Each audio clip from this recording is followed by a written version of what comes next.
हर हर महादेव, जय शिव शंकर। हरियाली अमावस सावन माह में कृष्ण पक्ष की शिवरात्रि के अगले दिन होती है। इस दिन पेड़ पौधों की विशेष पूजा की जाती है, विशेषकर पीपल और तुलसी के पौधे की, क्योंकि पीपल के पेड़ में त्रिदेव ब्रह्मा, भगवान विष्णु और भगवान महेश का वास होता है। इस दिन पवित्र नदी में स्नान कर दान करना महत्वपूर्ण होता है। पेड़ पौधे लगाना बहुत फलदायी होता है। पेड़ पौधे लगाने से घर में सुख समृद्धि बनी रहती है। इसके बाद पितरों की आत्मा की शांति के लिए पूजा की जाती है। फिर ब्राह्मणों को भोजन कराना इस दिन के लिए बहुत अच्छा कार्य माना जाता है। अमावस के दिन पितरों की पूजा करने से पितृदोष से मुक्ति मिलती है। इस खास दिन पूजा और व्रत करने से समस्याओं से छुटकारा मिल जाता है। अब हम करेंगे अमावस की व्रत कथा। तो बोलो गणपति जी की जय, शिव जी भगवान की जय, माँ पार्वती की जय। एक समय की बात है, एक राजा महल में अपने परिवार के साथ सुखपूर्वक निवास किया करता था। उसका एक पुत्र था जिसकी शादी हो चुकी थी। राजा की पुत्र वधू ने एक दिन रसोई में मिठाई रखी हुई देखी तो वे सारी मिठाई खा गई, क्योंकि मिठाई को देखकर उसका दिल ललचा रहा था। तो चुपचाप छुप करके उसने रसोई में रखी हुई सारी की सारी मिठाई खा ली।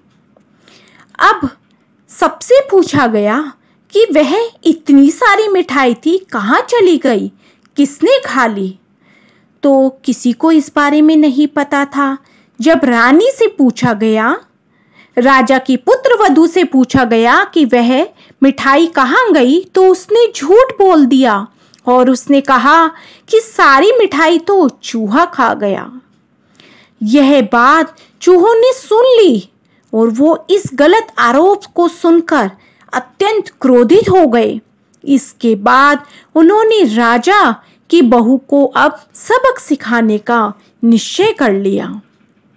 कुछ दिनों के पश्चात महल में राजा के कुछ मेहमान आए हुए थे।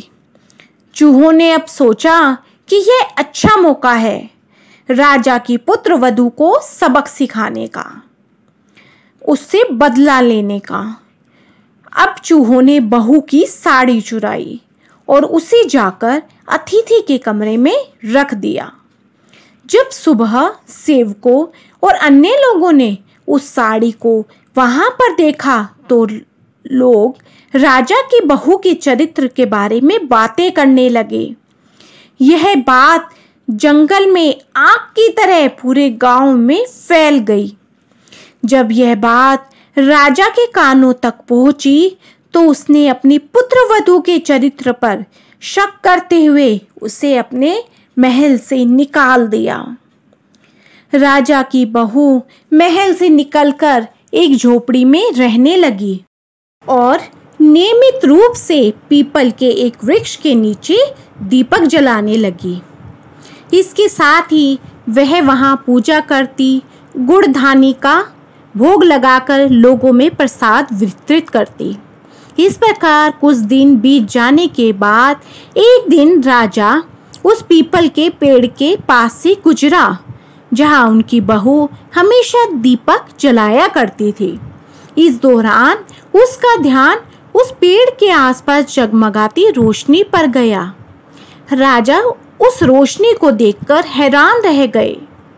महल में वापस आने के बाद उन्होंने अपने सैनिकों से उस रोशनी के रहस्य का पता लगाने के लिए कहा। सैनिक राजा की बात मानकर उस पेड़ के पास चले गए। वहां पर उन्होंने क्या देखा कि सभी दीपक आपस में बातें कर रहे थे।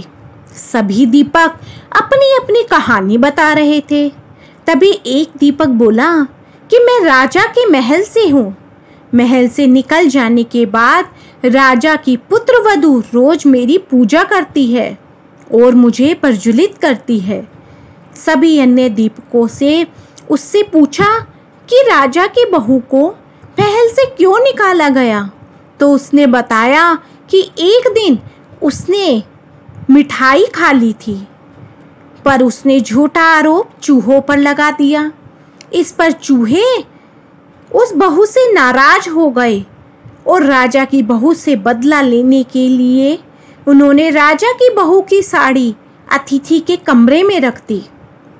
इससे राजा की बहू के चरित्र पर लांछन लगाए गए और उसे महल से निकाल दिया गया। यह सब सुनकर सैनिक भी हैरान हो गए और महल वापस आए और उन्होंने राजा को दीपक के द्वारा बताई हुई पूरी कहानी सुनाई। यह सुनकर राजा को अपनी गलती का एहसास हुआ और उसने अपनी पुत्रवधू को वापस महल में बुलाया और उससे माफ़ी मांगी। इस प्रकार पीपल के पेड़ की नियमित पूजा करने से राजा की बहू को फल मिला। राजा की बहू को अपना मान सम्मान वापस मिल गया, ऐश्वर्य भरा जीवन वापस मिल गया। उसके चरित्र पर जो भी आरोप लगाए गए थे वह आरोप धुल गए और राजा ने अपनी बहू से क्षमा मांगी और वह अपना जीवन सुख शांति और सम्मान पूर्वक व्यतीत करने लगे। हरियाली अमावस्या वाले दिन सुबह जल्दी उठकर स्नान करें और साफ कपड़े पहनें। अपने घर को गंगा जल से पवित्र करें। एक चौकी पर लाल या पीले रंग का कपड़ा बिछाएं। उस पर भगवान शिव और माता पार्वती की प्रतिमा या शिवलिंग स्थापित करें। चौकी को फूलों और पत्तों से सजाएं।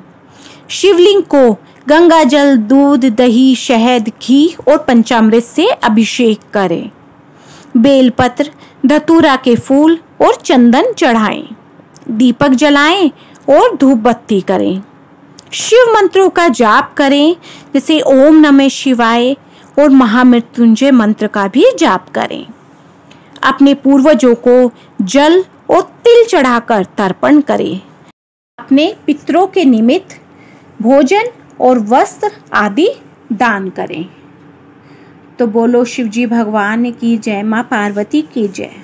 तो फ्रेंड्स, आपको मेरी ये वीडियो पसंद आई हो तो मेरी वीडियो को ज़्यादा से ज़्यादा लाइक एंड सब्सक्राइब करें एंड न्यू वीडियोस के लिए बेल नोटिफिकेशन ज़रूर दबा दीजिए ताकि न्यू वीडियोस का नोटिफिकेशन आपको ऑन टाइम मिलता रहे। हर हर महादेव।